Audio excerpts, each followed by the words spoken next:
कालीसिंध नदी में नहीं रुक रहा अवैध रेत उत्खनन। यहां बड़ी कार्रवाई पर नायब तहसीलदार को ट्रैक्टर से कुचलने की साजिश की गई है। क्या है पूरा मामला, आइए जानते हैं एमपी दस्तक न्यूज के साथ। जब्ती के 6 दिन बाद गायब हुआ 400 ट्रॉली अवैध रेत का भंडारा। नायब तहसीलदार पर ट्रैक्टर चलाकर मारने की कोशिश, अधिकारियों ने झाड़ा कर दिया।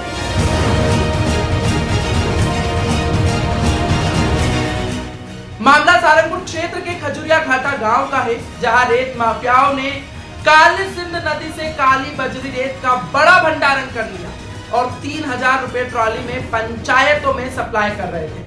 8 अगस्त को संडावता टप्पा जा रहे नायब तहसीलदार को रेत माफिया ने ट्रैक्टर चढ़ाकर कुचलने की नाकाम कोशिश की, जिसकी एफआईआर लीमा चौहान थाने में दर्ज है। आपको बता दें, चूंकि रेत भंडारण सारंगपुर क्षेत्र में होने से घटना के बाद 9 अगस्त को सारंगपुर तहसीलदार मनोज शर्मा आरआई और पटवारियों के साथ दल के साथ खजुरिया घाटा गांव पहुंचे, जहां 400 ट्रॉली अवैध जब्त कर 6 लोगों में भगवान सिंह पिता नारायण सिंह, दरबार सिंह पिता भंवर सिंह, ईश्वर गुर्जर निवासी पठारी दयाल सिंह पिता बालकिशन पाल, जितेंद्र गुर्जर और गोपाल पिता रुगनाथ पाल के विरुद्ध पंचनामा बनाकर लाए। वहीं जब्त की गई रेत गांव के कोटवार की सुपुर्दगी में दे दी गई। उपरोक्त 6 रेत माफिया में से गोपाल पिता रुगनाथ की 14 अगस्त को मौत हो गई। इस मौत से विफर रेत माफियाओं ने 15 अगस्त को रात्रि में ही मौका पाकर रेत के सारे ढेर 400 ट्रॉली गायब कर दी। कोटवार ने जब इन्हें रोकने की कोशिश की तो उस पर भी भगवान सिंह पाल, दयाल सिंह पाल, जितेंद्र और ईश्वर ने पथराव किया। कोटवार पुत्र कमल पिता बने सिंह भील के अनुसार घटना की शिकायत 16 अगस्त को सारंगपुर थाने में और तहसीलदार से की गई, लेकिन 1 महीना बीत जाने के बाद भी न तो पथराव करने वाले रेत माफिया पर कोई एफआईआर दर्ज की गई है और न ही तहसीलदार ने जब्त रेत गायब होने के मामले में कोई सूद ली है।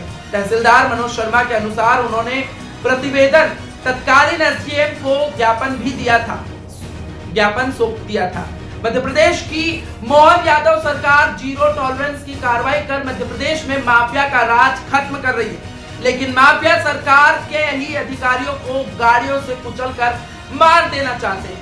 रेत माफियाओं की यह वीडियो नायब तहसीलदार सुरेश सिंह पर हमले के हैं, लेकिन आज तक सरकार ने इस पूरे मामले पर, इस दादागिरी पर और रेत माफिया की गुंडागिर्दी पर कोई कड़ा कदम नहीं उठाया है। मैं आज दिनांक 16 अगस्त 2024 को सारंगपुर से संडावता अपने कार्यालय जा रहा था। हराना जोड़ से पहले एक ट्रैक्टर ट्राली मेरे वाहन के आगे चल रही थी। उसमें एक व्यक्ति ट्रैक्टर चला रहा था और एक व्यक्ति उसके साथ बैठा था। उन लोग ने मेरे वाहन को देखकर एकदम से ट्रैक्टर ट्राली का हाइड्रोलिक उठाकर रेत को मेरे वाहन के आगे गिराना शुरू कर दिया। ये देखकर मेरे द्वारा फ़ौरन वीडियो बनाकर और ट्रैक्टर ट्राली के चलते ही साथ में बगल में जाकर देखा तो जो मेरे द्वारा 8 अगस्त 2024 को 2 अवैध परिवहन करते हुए ट्रैक्टर ट्रॉली पकड़े थे, वही व्यक्ति, कुछ में से एक व्यक्ति ट्रैक्टर चला रहा था और एक बैठा था। तो उन व्यक्तियों को मैं पहचान गया। मैंने बोला फ़ौरन, अरे पवन, तुम रेत लेके कहाँ जा रहे हो? तो उसने मुझे देखते ही मेरे वाहन में एक ज़ोरदार टक्कर मारी, जिससे मुझे बहुत तेज़ झटका लगा और वो हराना जोड़ से दयाखेड़ी देदला की तरफ तेज़ गति से भागने लगा, जिसके बाद मैंने तत्काल थाना प्रभारी लीमा चौहान को मोबाइल पे सूचना दी कि मेरे साथ ऐसी घटना हो गई है, आप तत्काल पुलिस बल लेके मौके पर पहुँचे। और मैं उस वाहन के पीछे वीडियो बनाते हुए उसका पीछा करते करते गया। आखिरी में देदला के पास वो एक खेत में जाके उसकी ट्रैक्टर ट्राली फंस गई और मेरे को ट्रैक्टर ट्राली का पीछा करते हुए देख के देदला के सभी ग्रामीण जन पीछे हुए दौड़ते हुए अपनी वाहनों से बाइकों से वहाँ पर इकट्ठा हो गए।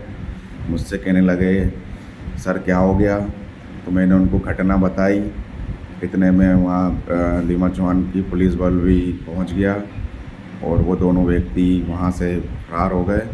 उससे पहले ही वो दोनों व्यक्ति वहाँ से भाग गए थे और पुलिस बल और ग्रामीणों की मदद से ट्रैक्टर ट्राली को जब्त करके थाना लीमा चौहान लाए हैं। इसी बीच में मोबाइल पे मेरे भगवान सिंह खजूरिया घाटा द्वारा मुझे धमकी दी कि साहब आप हमारा कुछ नहीं कर सकते, आप नए आए हो।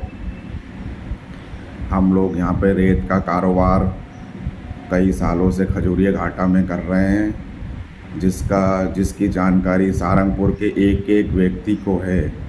सभी लोग अच्छे से जानते हैं कि मैं रेत सप्लाई करता हूँ। आप मेरा कुछ नहीं कर सकते। आइंदा मेरी ट्रैक्टर ट्राली के सामने आओगे तो मैं कचल दूँगा। इसके बाद मेरे द्वारा थाना लीमा चौहान में FIR दर्ज कराई है और आपको विस्तृत रिपोर्ट थाना लीमा चौहान में दर्ज FIR क्रमांक 0151 से 2024 से जानकारी मिल जाएगी।